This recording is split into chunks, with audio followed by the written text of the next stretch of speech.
67th birthday. Once a time for family gatherings, now a marker of something else entirely, a different kind of beginning. Grace Whitmore stood in front of a small, moss-covered house. The walls were peeling. The iron gate groaned in the night wind. In her hand was an old key, the only gift her late husband had left her in his will. Cold, not just from the October air, but from the loneliness wrapping around her. She looked up at the house again. Under the blur of a weak street lamp, it looked like a long-forgotten ruin from another decade. But now, it was the only home she had left. Her hand trembled as she slid the key into the lock. She whispered, "Walter, did you really think I should live here?" We'll begin the reading of the will and distribution of Mr. Walter Whitmore's estate, the lawyer said flatly. Sitting beside Grace was her only son, Ethan Whitmore. Chiseled face, tailored gray suit, a gleaming watch on his wrist. He looked like he'd just walked off the cover of Forbes, but his eyes, cold as steel. Ethan will receive the entire investment portfolio, the primary bank accounts, and the Manhattan penthouse, the lawyer continued. Grace didn't flinch. She didn't care about stocks or luxury apartments. As for Mrs. Grace, the lawyer paused for a second, Mr. Whitmore left a property in her name, house number 58, Riverbend Lane, in the Eastbrook suburbs. No one moved. But in the parking lot, Ethan leaned in close and muttered with a bitter laugh, "At least you've got a roof over your head. Better than nothing." The very next day, movers arrived at the penthouse. Grace had no time to pack anything but a small suitcase and the rusted key in her hand. Her husband was gone. She was evicted. On her 67th birthday, she was left with nothing. If you've ever felt dismissed because of your age or abandoned by someone you love, then stay with me through this story. And if you believe family still matters, hit subscribe, because here we fight to reclaim what's worth remembering. 3 days earlier. Inside a dark-paneled law office, warm yellow light spilled across a worn leather seating set. On the desk, 3 glasses of water, 2 stacks of documents, and a thick sealed envelope. Grace Whitmore sat at one end of the table. Her face was hollow from sleepless nights. The funeral had been just 2 days ago. Her hand rested on her lap, slowly twisting a weathered wedding band. Across from her sat Ethan, back straight, expression unreadable. His phone lay face down on the table. Occasionally, he glanced at the Rolex on his wrist. Harold Klein, the family attorney, a man in his 60s with metal-rimmed glasses, opened the file carefully.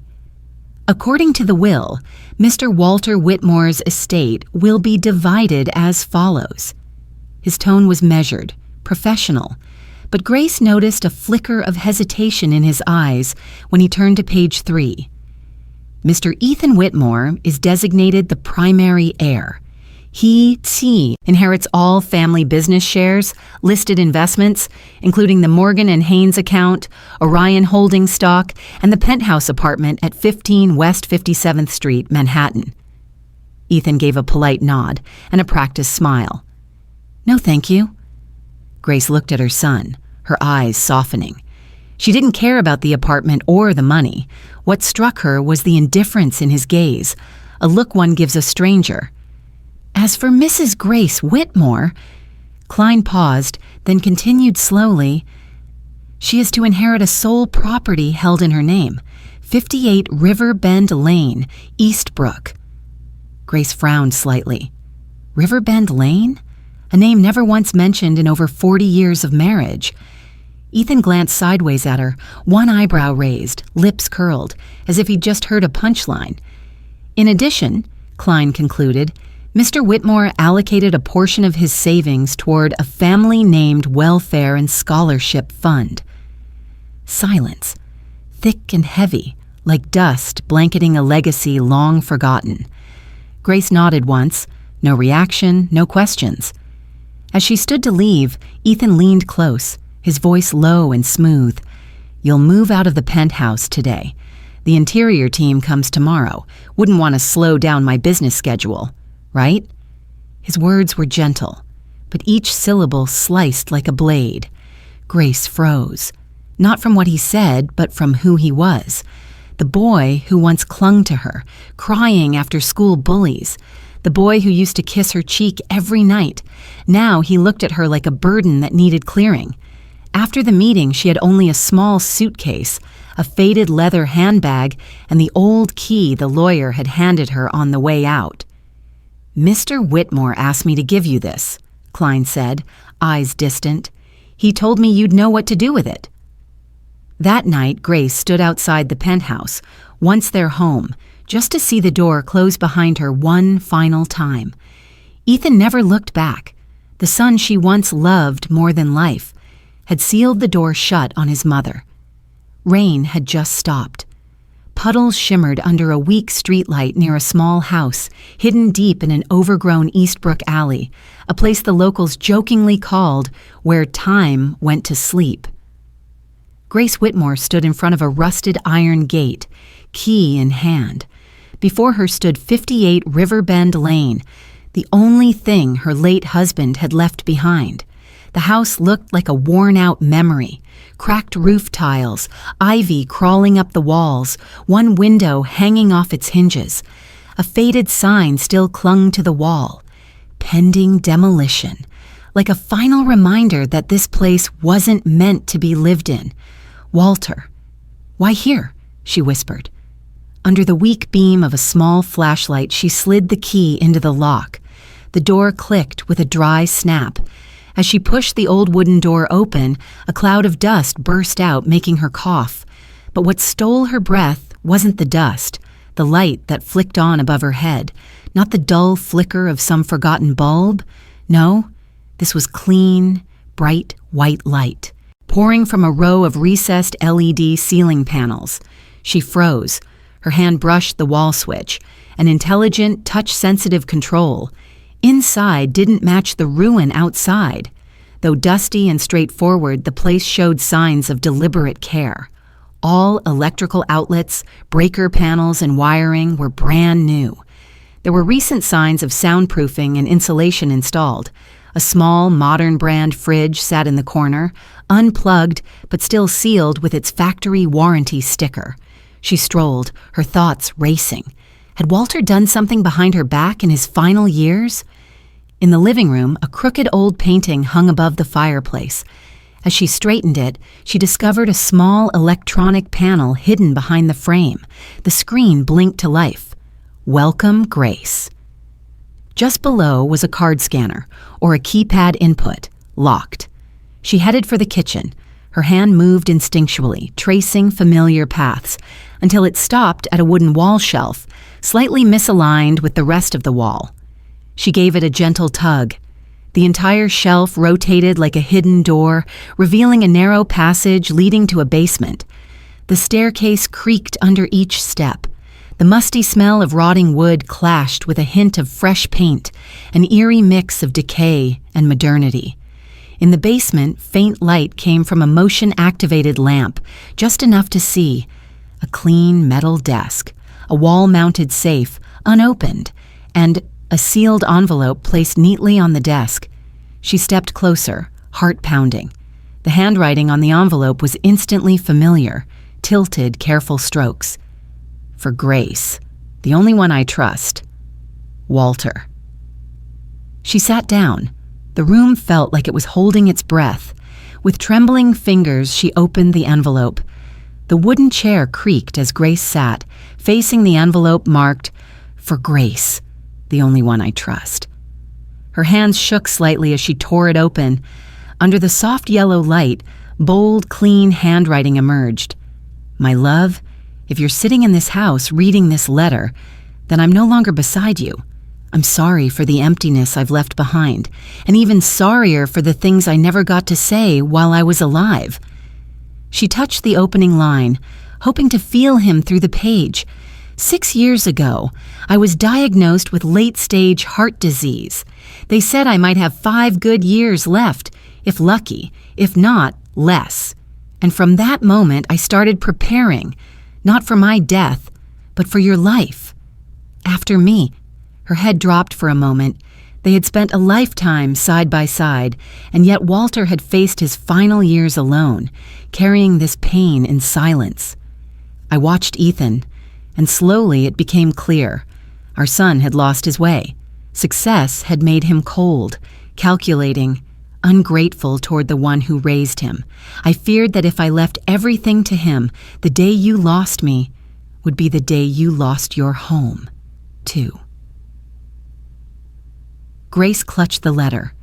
Every word hit like a crack in glass, splintering straight through her chest. I didn't want him to lose everything, but I needed him to learn. So I split what we had, enough for him to feel secure, and enough to protect you. This house is a disguise. It doesn't look lovely on the outside, but inside, it holds everything I spent a lifetime saving for you. She gently placed the letter down and stepped toward the wall-mounted safe. Her fingers shook as she pressed them to the scanner. A harsh click echoed. The safe door slowly creaked open. Inside was a large, organized compartment, a portfolio of real estate investments, all under her name, estimated at over $10 million.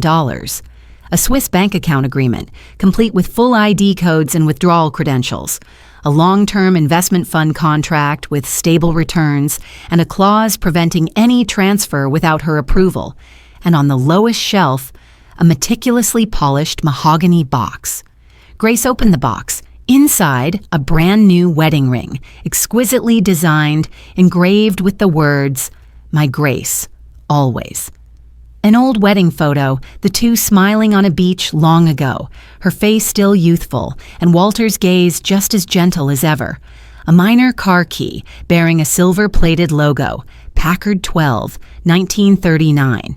She was stunned. They used to joke in their youth, "If I ever get rich, I'll buy that car and drive you down the California coast." She'd always thought it was just a dream. But now, maybe it was parked somewhere, in another hidden garage. At the bottom of the letter was one final line. "If one day our son realizes what truly matters, please forgive him. But until then, live as if you never had to compromise. I believe in you, and I'm always with you, so long as you remember." "Walter," she cried, not for the wealth, but in a world that had turned its back on her, there was still one man who never did, not even in death.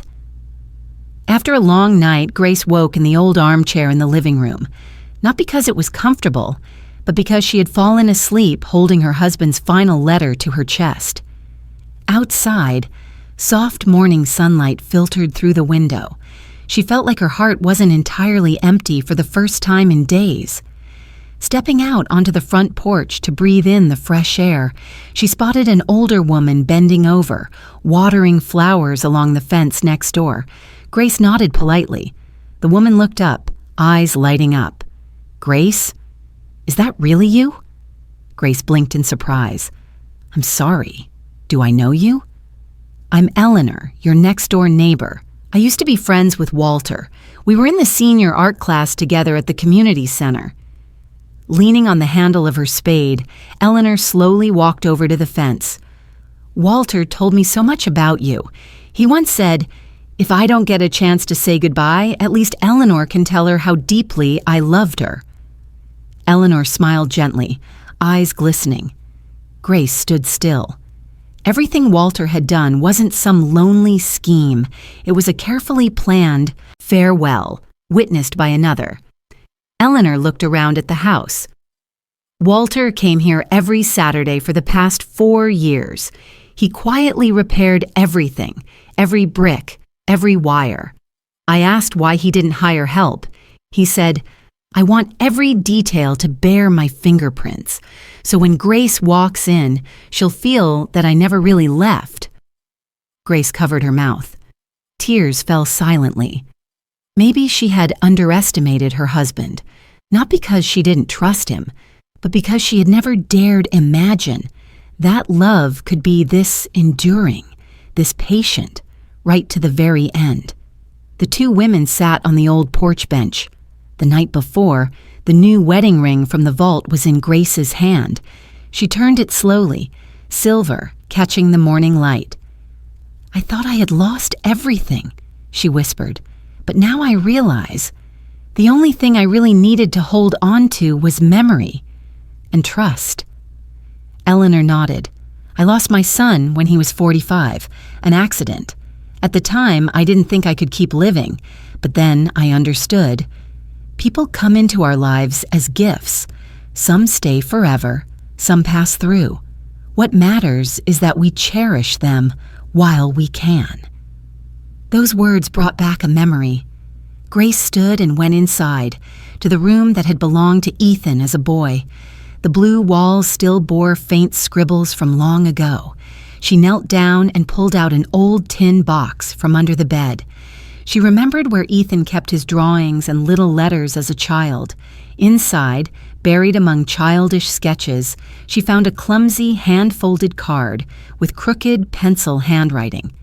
"I love you more than anything. If you ever disappear, I'll find you, no matter what. Ethan, age 7. She broke down in tears, not from regret, but because she finally understood. Ethan had once been a loving child, and deep beneath the cold man he'd become, that child might still exist. Grace folded the card, placed it against her chest, and closed her eyes. For the first time in years, her heart wasn't just beating to survive. It was beating with hope. A week after moving into the old house on Riverbend Lane, Grace's life slowly began to find rhythm again. She fixed the roof with Eleanor's help, signed up for internet service, and each evening, she sat on the porch reading Walter's letter, again and again, a quiet ritual, to keep him close. Here is the complete and accurate American English translation of your text, preserving grammar, nuance, and meaning exactly as requested. No additions, no omissions. It was a Monday morning. Grace was making tea when she heard the sound of an engine in the distance, sharp and crisp, not the usual trucks or neighbors' cars. A dark gray SUV pulled up at the gate. The door opened. Ethan. He wore a white shirt, gray slacks, and dark sunglasses, like he'd just walked out of a high-stakes meeting. But behind those lenses, his eyes betrayed tension and anger. "Mom," he said, trying to keep his voice steady, "we need to talk." Grace wasn't surprised. Walter had written that every truth would eventually surface. She just didn't expect Ethan to come this soon. They sat facing each other in the living room, morning light slipping through the curtains, casting a glow on the wedding photo of Walter hanging on the wall. "You hid things from me," Ethan began, voice heavy. "I know about the Swiss account, the real estate contracts, all of it." "I didn't hide anything," Grace replied calmly. "Your father left those things. You just weren't patient enough to see them." "What's that supposed to mean? That he didn't trust me?" Ethan snapped, his face reddening. A beat of silence. Grace stood, walked to the bookshelf, and pulled out Walter's letter. She opened it to the middle and placed it on the table, sliding it across to her son. "He made it very clear," she said. "He didn't want you to lose your humanity chasing power." Ethan skimmed the words, flipped the page over, and tossed it onto the table. So this was some test? Some way to control me from the grave? Grace's tone remained low but firm. "He gave us both a choice, and you already made yours, Ethan. You chose to throw me out of the penthouse without even asking if I had a place to go." Ethan clenched his fists, breath quickening. "I just wanted you to understand. The world's changed. You can't survive on emotion forever." "You're right," Grace nodded. "That's why I survive on wisdom and self-respect. But you're running scared. Scared that I have something you want and can't control." The silence that followed was thick and brittle. Grace looked her son in the eye, not with anger or bitterness, but with the calm of a mother who had outgrown her own child. "Ethan, if you believe money is the only thing your father left behind, then yes, you've got nothing. But I'll tell you if you want to understand why he made his choices, when you're ready to listen, not just to take. Ethan rose, his gaze scanning the house. Every object bearing Walter's touch, the wedding photo, the ceiling light he installed himself, the old rug he'd bought for Grace's 30th birthday. He said nothing. Turned. The car door slam echoed like a closing door on a second chance. But before the SUV pulled away, he paused, looked back at her. Not with the cold stare of control, but with something softer, a flicker of uncertainty. The door closed, the engine roared, the car pulled away, and for the first time in years, Grace didn't feel pain, just a waiting space for a return. 3 months have passed since that confrontation on Riverbend Lane. Grace's little house had been repainted and neatly repaired. The backyard now bloomed with lavender. She drank tea with Eleanor each morning and typed journal entries on Walter's old typewriter. She thought peace had finally settled in. Until one day, Ethan called. "Mom, I need to talk. I don't know who else to call." His voice was hoarse and broken, a far cry from the usual Ethan, composed, commanding, always, certain.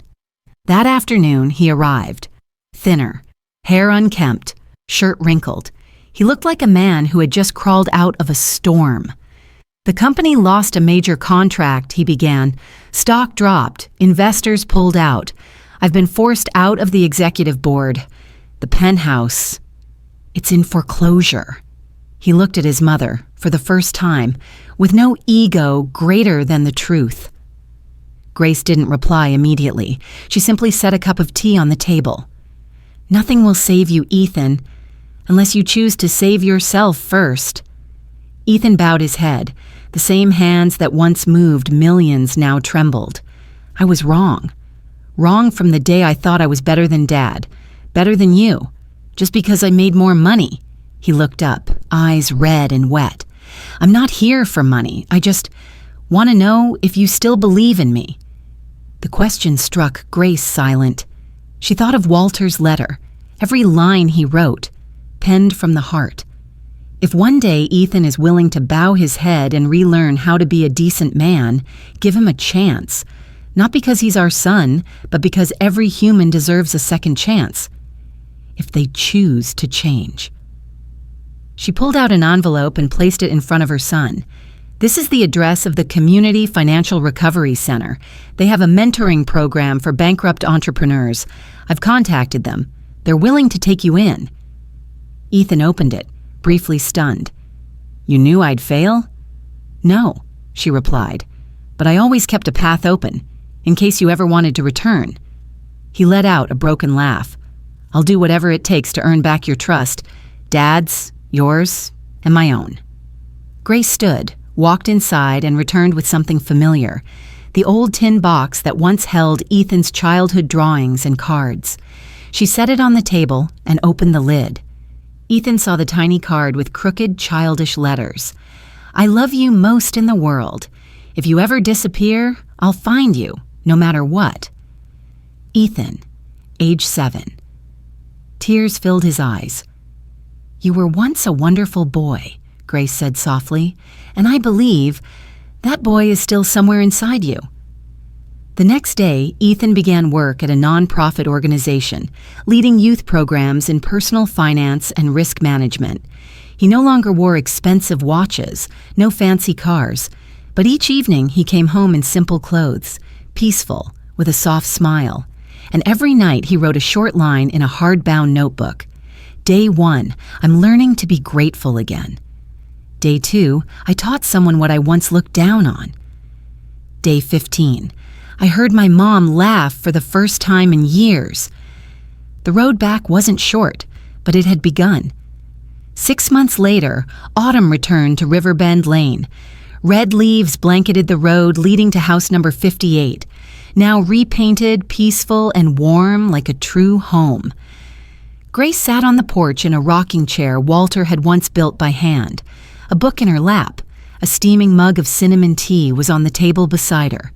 Footsteps echoed beyond the gate. Ethan. But this time, There was no luxury SUV, no sleek designer suit. He wore a rough-knit sweater, a canvas shoulder bag, and held a small box. "I brought this for you," he said, placing it on the table. Grace looked at her son, her gaze soft. No formal greeting was needed. His presence was enough. She opened the box. Inside was an old ring. The stone was slightly scratched, but she recognized it instantly. It was the original wedding band she'd lost during a move nearly a decade ago. "I found it in Dad's safe, hidden behind the wedding photo," Ethan said quietly. "He kept it. And I forgot what really mattered." Grace said nothing. She simply slid off the new ring, Walter's final gift from the vault, and placed both rings on the same finger. "One's from the past," she smiled, "the other from the present, and both are love." Ethan lowered his head, eyes red. "I know it'll take time to make things right, but if you'll let me, I'd like to start. Not with money, but with action." A few weeks later, a small gathering was held in the Riverbend house's backyard. Ethan, along with a group of students from the nonprofit, sat around a long wooden table with Grace and Eleanor. They shared stories about debt, failure, starting over, and family. A curly-haired boy asked Ethan, "Were you rich and then lost it all?" Ethan nodded. "Yeah, I lost almost everything except one person, and that person gave me a second chance." His eyes turned to Grace. She nodded gently. No longer a mother once hurt, but now a companion on the journey. A few days later, Ethan called his mother out to the porch. "There's one more thing I want to do." He walked to the garage, the one that had stayed locked all this time. Pulling down the cover, he revealed the Packard 12 1939, Walter's dream car from his youth, gleaming as if new. Ethan had restored the engine quietly over the past several weeks. "Dad used to say he'd take you down the California coast in this car, right?" "Yes," she smiled, tears in her eyes. "Then today, let's start." Here is the complete and accurate American English translation, preserving all grammar, meaning, and emotional nuance. No additions, no omissions. The car rolled gently down the coastal road. Wind played with Grace's hair as it fluttered softly. Ethan sat behind the wheel, eyes focused, but a faint smile touched the corners of his mouth. On her hand, 2 rings shimmered in the late afternoon sun. "Walter, I received your gift, and maybe Ethan is on his way back too." Sometimes what we thought was lost, we were only waiting for us to learn how to find it again. As the story closes on the image of a mother in an old car wearing 2 rings, one from the past, one from the present, many may ask, is this story fictional? Maybe. But the emotions are not. Grace represents millions of older adults, those who were once the pillars, the anchors, the start of warmth in every family, yet somehow, at some point, they're seen as the leftover, the burden, or worse, the obstacle in the lives of the people they once raised. This story is not about blame. It's about remembrance. We live in an age where human worth is often measured by income, status, or productivity. And in that race, many young people forget a simple truth. They were once children, carried, taught to speak, taught to walk, by the people they now call slow or outdated. Ethan isn't a villain. He is a product of a generation swallowed by ambition, pressure, and the illusion that success can replace love. But he was lucky. He had a mother who waited, a father who planned ahead, and a second chance to make things right. Not everyone gets that chance. Grace's story doesn't preach or scold. It simply whispers, ask yourself, when was the last time you called your mother? When was the last time you hugged your father? When was the last time you truly listened to someone older? And if you're someone who has ever felt forgotten, sat alone on your birthday, or been looked at with pity for being too old to matter, then remember this. Your value isn't measured by your age, but by the quiet things you've preserved for others. You are not alone. This isn't just a story, it's an invitation. If you've ever seen yourself in grace, with a warm heart pushed to the sidelines, if you've ever been Ethan, lost between fortune and grief, if you've ever loved without knowing how to show it, or been loved and never realized it, then do something. Start today. If you believe those who taught us how to walk deserve to be heard, hit subscribe, because here we open the door to what matters most, family. Thank you for staying until the end of the story. Maybe you laughed, maybe you cried, maybe you quietly thought of someone you haven't seen in a long time. If so, please share this story with them, because maybe a simple act of sharing is the beginning of a journey home.